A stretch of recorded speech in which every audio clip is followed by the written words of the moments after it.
All right. Hello, everybody. Welcome to Michael Head's podcast live stream, Next Step Coach. Super fired up that you guys are here today. And want to update you on all the things right now. There's been a lot of really cool things going on in our life. Before I do that, how's it sound? I need my sound checkers out there to kind of let me know how it's sounding. Thank you very much. Feel like I need to turn it up, is what you're saying.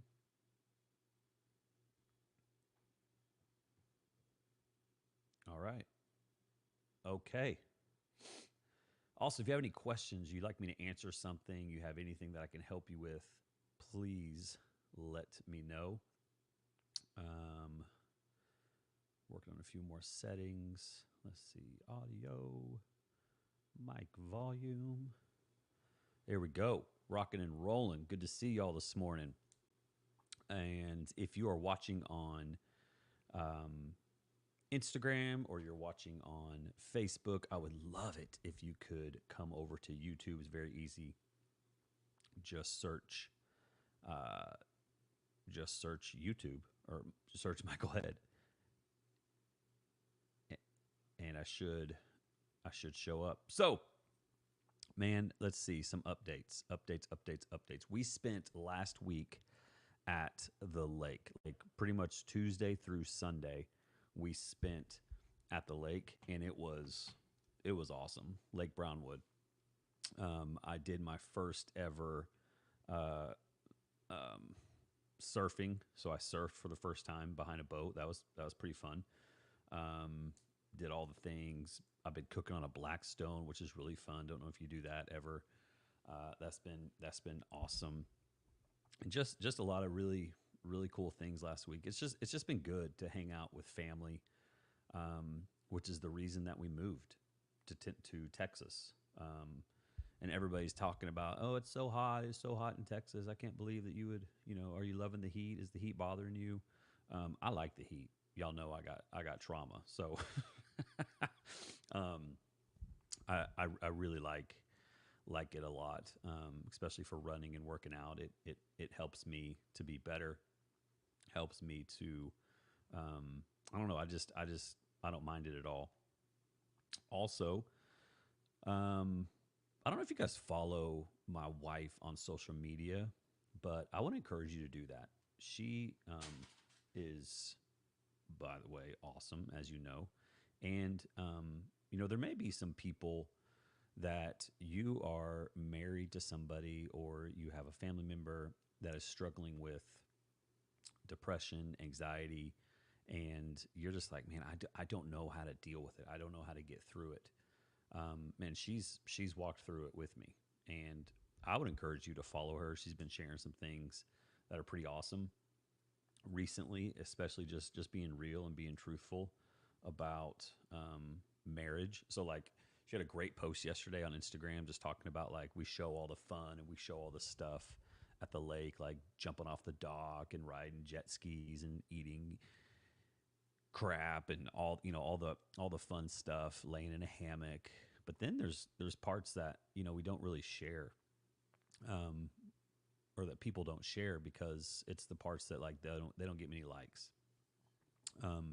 It's the hard parts of life. It's the hard parts of marriage. It's the hard parts of things, and it's just I would encourage you like go and give my wife a follow. I think that would be awesome.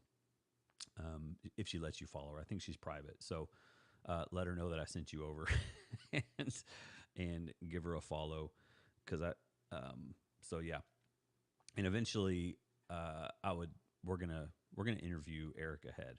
I think that would be a great interview. If that's something that you would like, man, let me know. Give me a thumbs up, comment down below. Yes, bring Erica on the podcast, because I mean, first off, she's way prettier than me, and I think that'd be really cool. So, any comments, questions out there for you guys watching this morning at 9:00 in the morning Central Standard Time? It's the standard time that I believe I'm supposed to be on.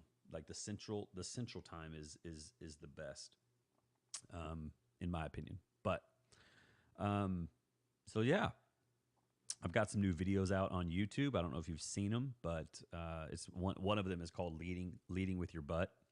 I didn't title it that, but it's launching today at 3 o'clock. If you want to go check that out, if you're interested in getting into my online community, which has been amazing, um, I have an online community called the Circle of Hope, and here is the link to that. I would encourage you to check it out. You get 7 days free, and then it is $24 a month. But that is something that really, really has been fun for the people that are in it. And we're actually testing out a new platform for it. So if you'd like to get a part of that and kind of help me to know how that's going, man, get into the Circle of Hope and check it out. I really think that would be great. See, we've got my girl Kelly on here. Kelly saying it's amazing. Come and join us. And so yeah, y'all need to come on. And we're testing on a new platform. So we're Kelly's one of my testers as well. Kelly and a few others. So come check it out. There's the link. So how is everybody doing in the hurricane? Just curious. How, if you're watching, you're in the Houston area. I know that Kelly, you're up in Bryan, College Station, and you still had some damage, some stuff, some I don't know what's going on. I used to be all up in the hurricane land, and now I'm in West Texas where it doesn't rain ever. So I don't I don't know. But how is everybody doing? Is the power back on? How are my Tennessee people doing? Talk to me. So today, what we're going to talk about are what is your trauma response, and I think it's important.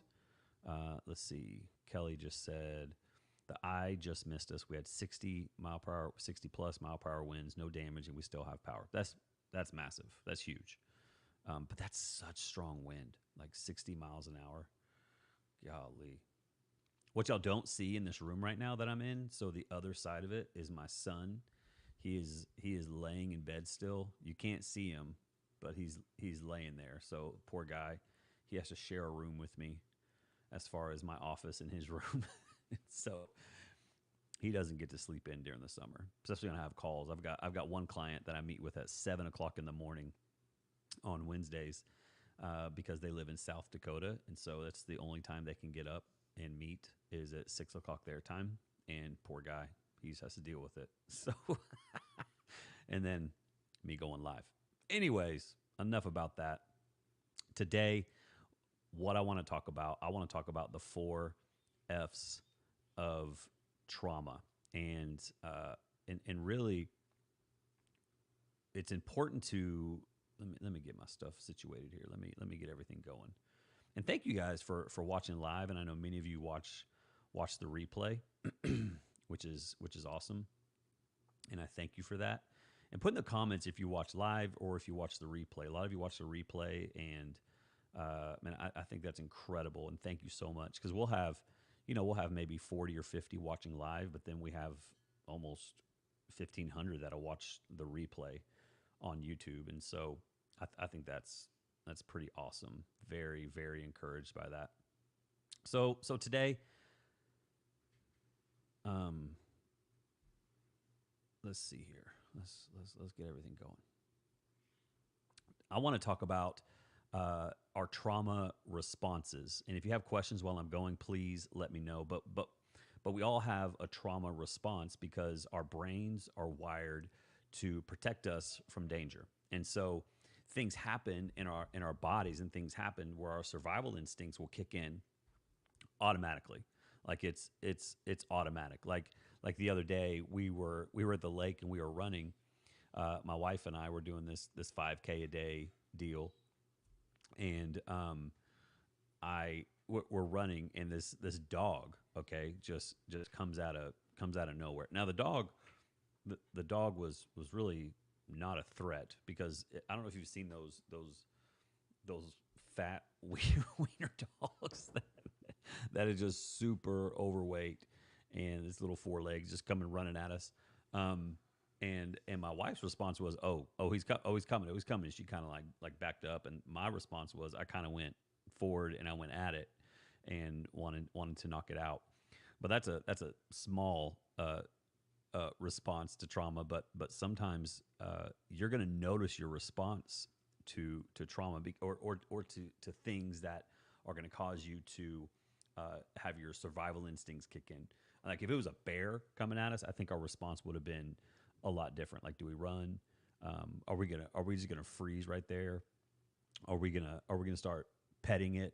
Or are we gonna fight it? Like what is your response when your survival instincts kick in? And what happens whenever we have experienced a traumatic event in our lives is our brain responded to that event.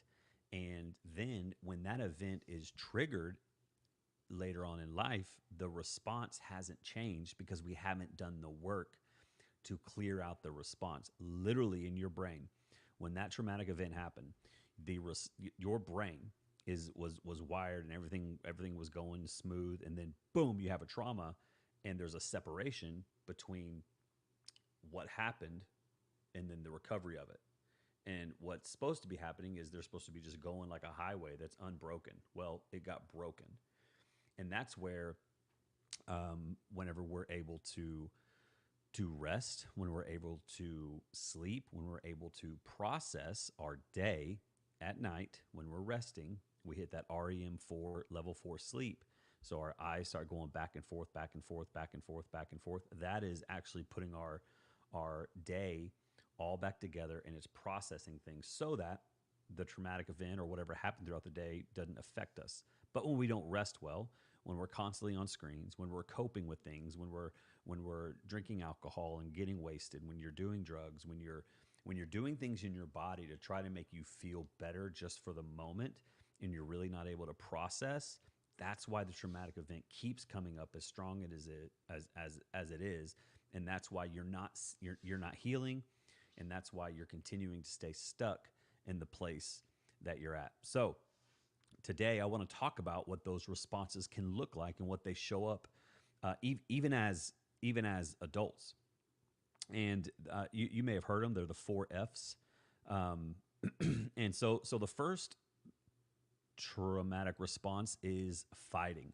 So it's fight. So the fight response is when our brain is preparing us to defend ourselves from the threat. So it's like something happens or something happened, and you're ready just to go at it.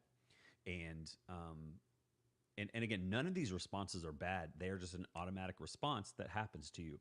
So what does this look like? In each of these, I want to talk about what it looks like as an adult. What this shows up as an adult is so with the fight response, it is the reaction of anger, aggression, in stressful situations. So when stress comes up in you, is your response anger and aggression? Is it just super frustration? And you just kind of lean in and you're like, like is that your response? Then here's what I would tell you. Or some other examples are like you're frequently in arguments. You have road rage. You have a short temper. And so for me, my response is not a fight response. Like road rage. I don't understand road rage. Like I honestly, when people get upset when they're driving at other drivers, I mean, I understand being irritated, but I'm also kind of like, it's okay. Like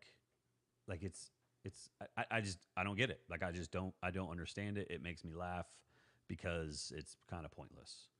And I'm not, no judgment for your road ragers, but it's just kind of like, what's the point? Like, it's going to be okay. It's just, we're just driving to Chick-fil-A.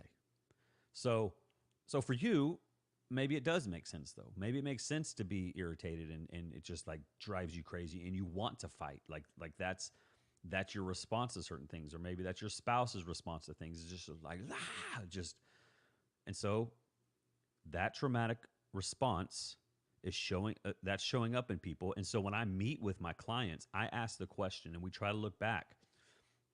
And when they're saying, "Man, I'm struggling with anger, I'm struggling with these things," what I want to do, I want to look back to something that happened in their life that affected them in a way that is causing this response in them.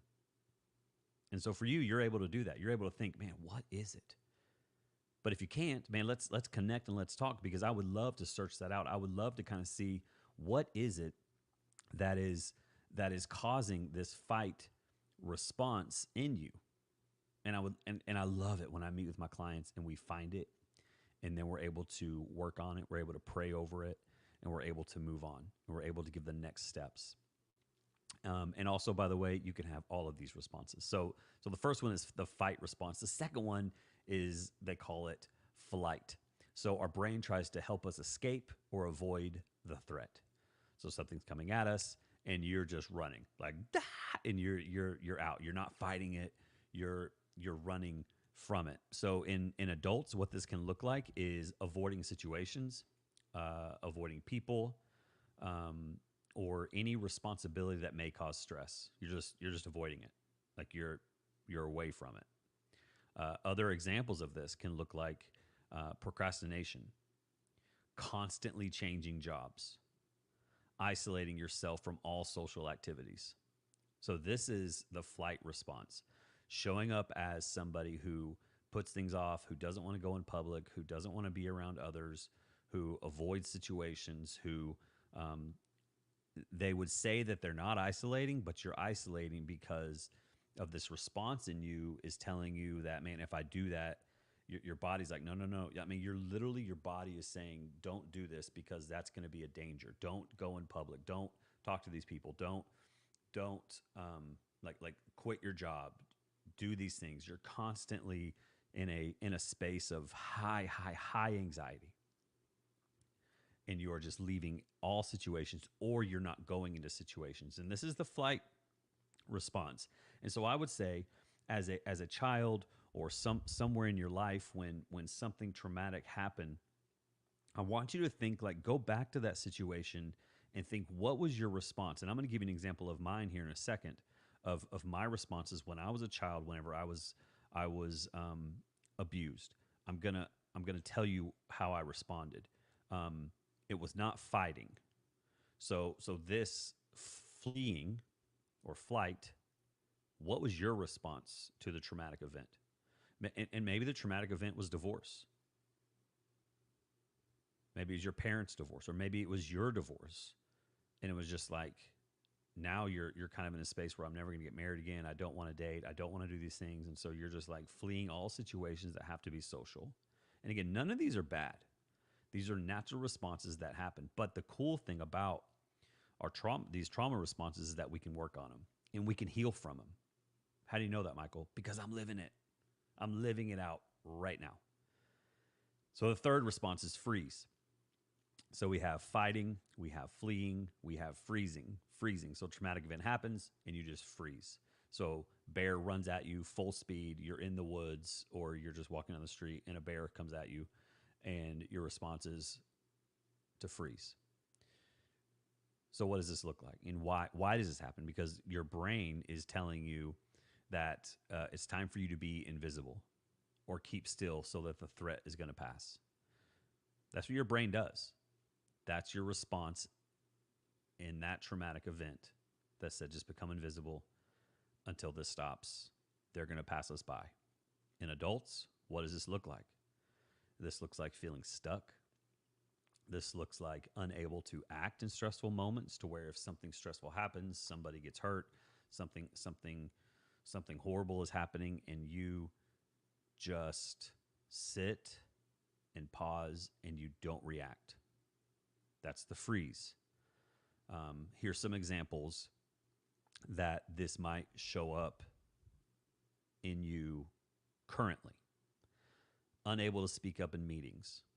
You ever been in a meeting and something's going on and you feel like you should say something, but you're just not, you just don't say it. And then you leave the meeting and you're like, why didn't I say anything?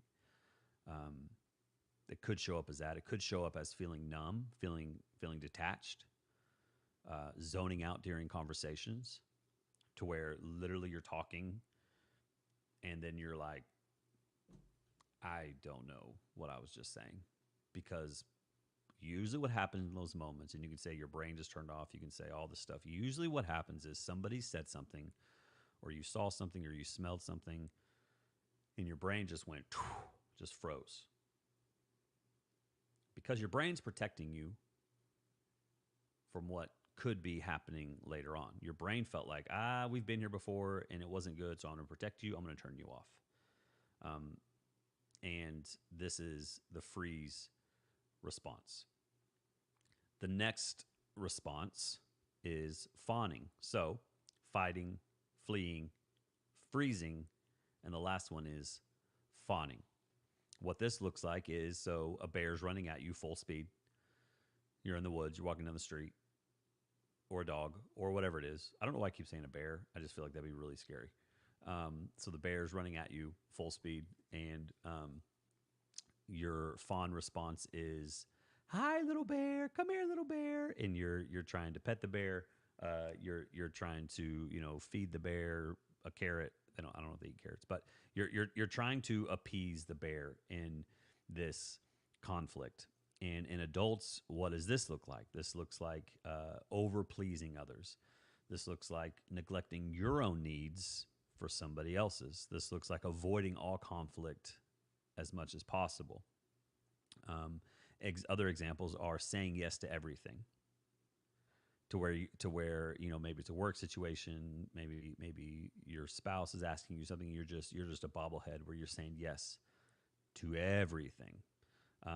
Where you have difficulty setting boundaries, to where it's just like everybody can say and do whatever they want, and you just can't really set boundaries, or seeking approval and validation in all things that you do. And this is the fawning response, and this is my number one response to trauma. Was my number one response to trauma, is still at times a response, and I'm getting so much better at it. So what does this look like for me? So when I was abused as a kid, if I just, let the things happen and tried to make everybody happy and tried to just kind of allow the stuff to happen, I felt like it would all end and it would be okay. Which it didn't. It continued and continued for years.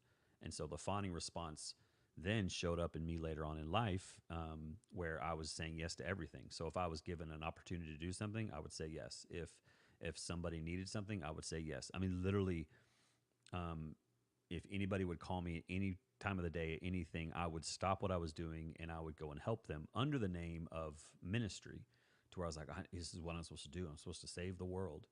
And I really did live my life that way for a long time. And God used it in a really cool way. And at the same time, I almost lost my life because I was helping so many other people and doing so many other things. I had no boundaries. I was neglecting myself. I was a massive people pleaser, and my body said in 2018, like, hey, we can't do this anymore, and it shut down.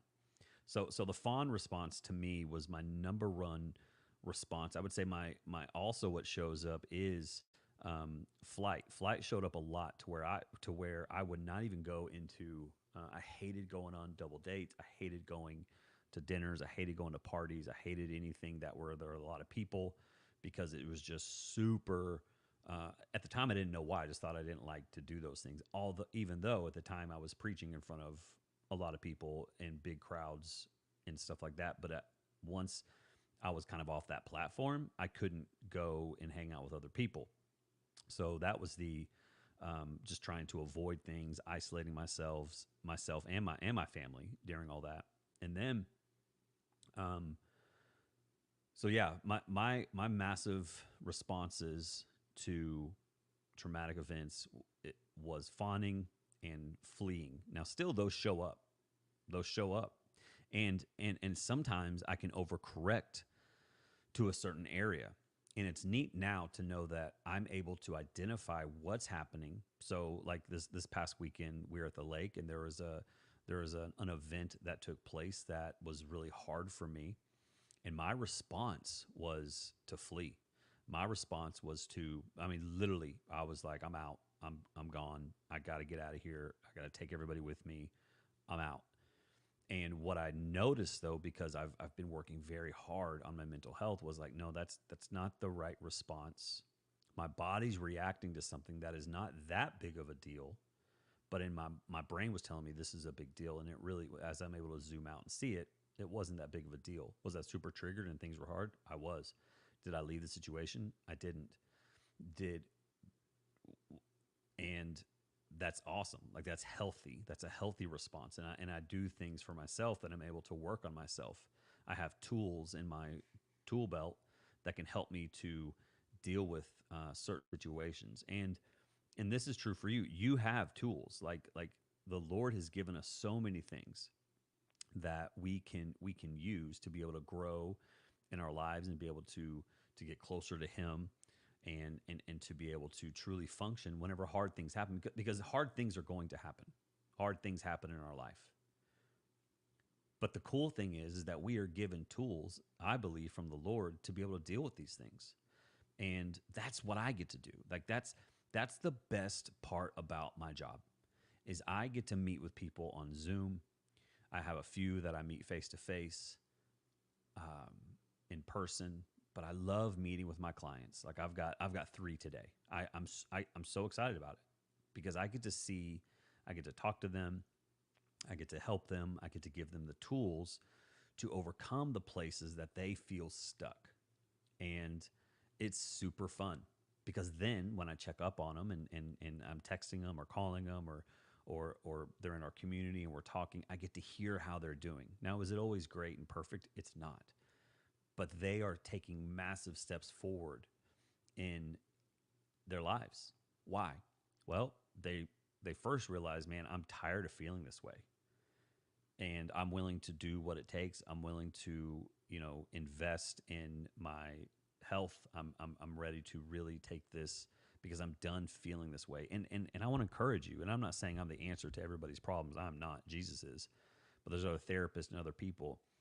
But I also want you to know that I, it's the best thing for you if you're feeling stuck and you're tired of living this way, or you have a spouse or you have a family member that is just stuck and they're upset and they're sad and they're kind of in this cycle. Well, we can keep throwing, all the ideas. We can keep throwing, well, why don't you just try this? Why don't you just try this? But why don't we invest and sit down and meet with somebody and have somebody who is a professional help them?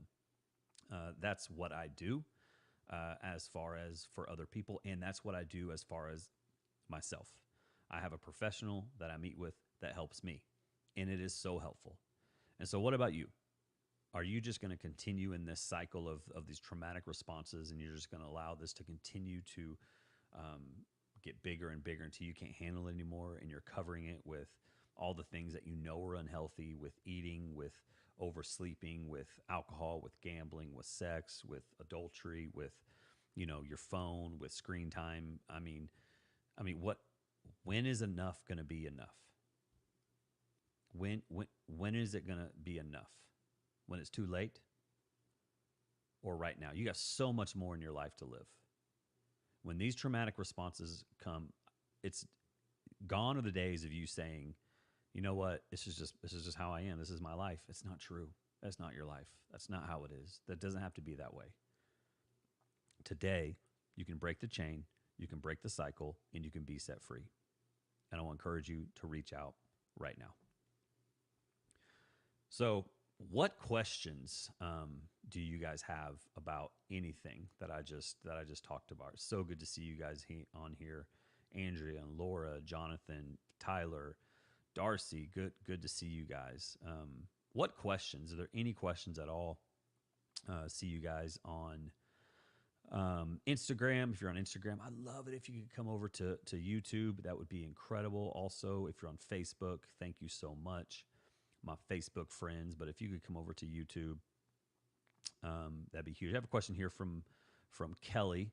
Let's see. Kelly says, I missed the last few minutes. Someone came in my office. I shut memories out. Would that be fleeing? I shut memories out. I would say yes. That is a way that um, that Kelly, and if I was talking to you, and I do talk to you, but if I was talking to you about it, I would say I would kind of look back for a little bit, and I would say, Kelly, where is a time in your life that you felt like go back to a moment in your life, and your brain would go and it would find a spot to where something hard happened. It doesn't have to be crazy traumatic, and then I would say, what was that memory, or what was it, and then we would kind of work through it and see what your response was then. Now, also, what does, as far as like when you shut memories out, is that fleeing. I think when we shut memories out, it's really not us doing it, it's our brain and helping us to survive, because when those memories were so strong and those memories were so hard that if it does come up, I don't know if you'd be ready to truly deal with it. um, and that's okay. Sometimes we fight for these memories. So, for example, with me, I could not remember past 10 years old. A lot of people, they remember their elementary teachers. I don't. I still don't. Their elementary school. I don't. I don't remember my elementary school. And I've got some sweet friends that I've just now been coming in contact with, who I went to middle school with, but still, I legit don't know where I went to elementary school. Like, did I go to? Was I in Oklahoma? Was I in Texas? I I don't know. I still don't know. But what has come up for me is all of the horrible memories that happened to me at different houses that I lived in, and those came up when I was 39 years old. So my body was like, okay, or the Lord, I feel like, was like, it's time to talk about these things. Neuro Kelly, what? Neuropsych said the same thing. I don't remember a lot of my childhood, and I'm okay with it. Neuropsych. Is that my nickname, Neuropsych? um, no, no, for sure. I think, um, yeah, I didn't remember a lot of my childhood until I was 38, um, and then it all just came back up, and I am now somewhat glad that it all came back up for me. Was it awful and was it hell as I was going through it? It was. But now I'm like, you know what? I'm glad it came up, because now I'm able to help people. It's like crazy. It's so unbelievable. Denise here says, I have blocks of time from childhood that I don't have memories from. So, so I do feel like this is somewhat normal when we've had experiences from our childhood that uh, weren't good, and your brain literally turns it off, because uh, for me, I believe it turned off because I was fawning, because it was just like in those horrible abusive moments. For me, it turned off because I had to. I mean, literally, when I was those things were happening to me, um, I remember that I would pass out, and I would make myself pass out as a when these things were happening as a child, because it made it go away. So what did this look like when I became an adult? What it looked like is me passing out. So when these memories would come up, I would pass out. When these memories come up as an adult, I would hit myself so that I would pass out, because that felt better than the memories and the things that were coming up in my mind. Does this still happen to me? It does. Have I done it in a long time? It hasn't. But as a child, my response was, I got to get out of here, and boom, I would be gone. I would disassociate. I'm not saying that's what you did. Again, I'm just telling you that our brain is a powerful, powerful thing, and I'm thankful that I wasn't present for a lot of those things, although my brain saw and heard and experienced all of it. Um, so I would say this. So when it comes to memories, and if you're wanting to unlock those memories, if that is something that you're like, man, I'm tired of not knowing what happened. I'm tired of not uh, having those memories. Then there is some techniques, and there are some things that we can do to help you unlock some of those memories. And this is a very delicate, very, very delicate procedure because it is like surgery, to where you start unlocking certain parts of um, of your past. I've got one client that we've unlocked one thing, and we've been meeting for about 4 months, but we're still working on that one thing. Now, we don't stay back looking at that one thing for very long. We look forward on ways to deal with that. That's the whole deal with next step. And we surround it with prayer. We surround it with Bible, and that's what we do. As long as a client is wanting to do that, some clients they don't want to go Bible, they don't want to go spiritual, and that's okay. And we don't. Although I tell them that is the only answer. That is, therapy is good, but therapy plus the Holy Spirit is the best. So yeah, what other questions do you guys have about this? This is really really great conversation. Um, let's see here. All right, let me find a good one here. Thank you guys for messaging. This is super fun. Again, if you're like, man, I want to get involved in, I need to meet with other people, want to be with people that are kind of on the same page as me, and they're in the same space as far as like wanting to heal and wanting to be better, please check out the Circle of Hope community. Truly is amazing. I want to encourage you to get in. I'm posting it on all the different places. Come on and check it out. So, any other questions before I jump off? Okay, this one is, I'm not going to announce who you are. You've asked me not to, but thank you for that. Thank you for sending that. So, what if you have a family member or an adult child that is dealing with these things and you're not sure what to do? Well, I actually meet adult child. That sounds kind of weird. We're all children, but I meet with quite a few. I have some parents that reach out and ask me to meet with their children. I've met 17 from 17 years old up. I've actually got a 19-year-old is my youngest client at this time, but even in their 20s and 30s, and parents have reached out and said, man, I don't know what to do. And here's what you can do. First off, reach out and let's see what we can do. And you're like, man, they're never going to get on the phone with you. They're not going to Zoom with you. They're not going to talk to you. Every parent that's reached out, I've actually been able to talk to their kiddo, because it's a process. It takes time. Why? Because I've been where they are. If they're depressed, if they're isolated, if they're in a place where they just don't want to talk to anybody. Man, I have been right there, and I know what it takes to get them to start to open up.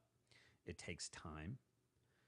It takes building a relationship and building trust. A lot of times when people are in isolation and they're in this place where they're just continuing to do some, I say, self-harm, they're just doing coping mechanisms that feel right for them, they don't trust anybody. And that's why I do YouTube. That's why I do these live streams, because I want people to get to know me here. And once they get to know me here, they can realize, man, this guy's kind of normal. He loves the Lord. He's not too crazy spiritual, and he's an idiot. People are like, man, I'm in, because they're going to realize I love them, I care about them, and I'm going to help walk them through stuff. So I always say first step is just reach out, man. You can find a link on my calendar, and we can connect and kind of come up with the best plan for your family member. But I would say this: don't wait until it's the perfect timing. Don't wait until you've got your finances in order. Don't wait, because those are things that I would say could truly cost you. It could cost your family member in the long run. I mean that. And I'm so glad I didn't wait whenever I had to go in and invest in myself, because I don't think I'd be here right now with you. So it's worth it. And then that's where you put your trust in the Lord. Like, you know what? It's an investment. It costs money. And some people even say, like, why should it cost money for, why does it cost this much to work with me? Well, here's why. If you're not willing to invest financially, you're not willing to truly invest in yourself or in your family member, then is it really worth it? I don't want to go see a therapist or a life coach that's free. I don't. I don't, and I'm not free. Um, I'm not. Uh, why not? Because I believe in the work that God has me doing is healing people and changing lives, and I believe that it's going to cost something for you to truly want to heal. You know, we're willing to invest in alcohol, we're willing to invest in all these other things that make us feel better in the moment, but we're not willing to invest in doing some really hard work. And but that hard work can change and save your life or a family members. So I think it's awesome that when parents reach out or when spouses reach out. I had a great conversation with somebody yesterday who their marriage is on the rocks, and they asked me, "Do I do marriage coaching?" And I do. I mean, I definitely do. And so I'm excited about that. Jumping on some calls with separate the husband and the wife, and then jumping on calls together and get my wife involved in that as well. So any way I can help you, let me know. Reach out. There's links all over the place. Send me a message, and would love to help out any way possible. So thank you guys, and man, this has been fun. If I can help you in any way, let me know. In the meantime, man, we'll talk to you later.